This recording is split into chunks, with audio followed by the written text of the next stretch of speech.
Hello, followers of Scientology. We are anonymous. We direct this message to you in good faith, with hopes that you better understand our motivations. Anonymous differentiates the actions of the leaders of your church from yourselves, and therefore wishes to assist you in this critical time. We ask that you take a moment to consider our message. The Church of Scientology promises you the study of truth and the better understanding of life. The Church promises personal salvation and the betterment of oneself. It strives for evolution to a higher state of being. These are goals most individuals have always endeavored for, but rarely attain. So we ask you, have you ever considered why monetary assets are required to achieve this cardinal step of evolution? If Scientology is capable of bringing mankind into a new way of being, then why must its followers provide large sums of currency over extended periods in order to progress through the ranks of better understanding?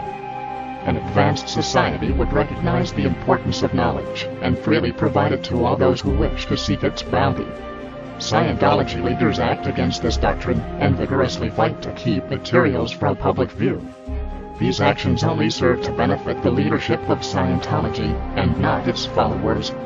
The Church of Scientology has also been known to ask its followers to sever ties with friends and family when they are not also members of the church.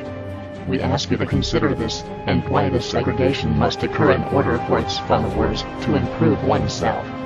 Family and friends provide a strength that others cannot and would be an important asset in the effort of self-improvement.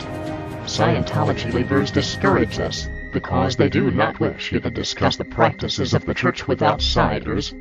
These actions only serve to benefit the leadership of Scientology and not its followers. Another critical issue is the legal history of the Church of Scientology.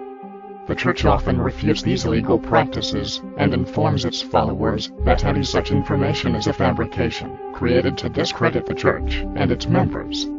But we ask you, have you ever investigated these claims for yourself? There are many official documents available which confirm the involvement of the Church of Scientology and its members in the very crimes it denies. One example is Mary Sue Hubbard herself, who pleaded guilty and was convicted of conspiracy against the United States of America during Operation Snow White. The Church of Scientology is also known for its strong oppression of critics. We ask you, why would an organization striving to improve mankind feel the need to silence and discredit those who oppose its views?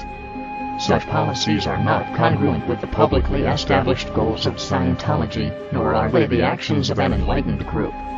The leadership of the Church of Scientology does not wish you to know of these kinds of events, but we ask that you examine these actions and the many accusations against the Church of Scientology and come to your own conclusions of their legitimacy.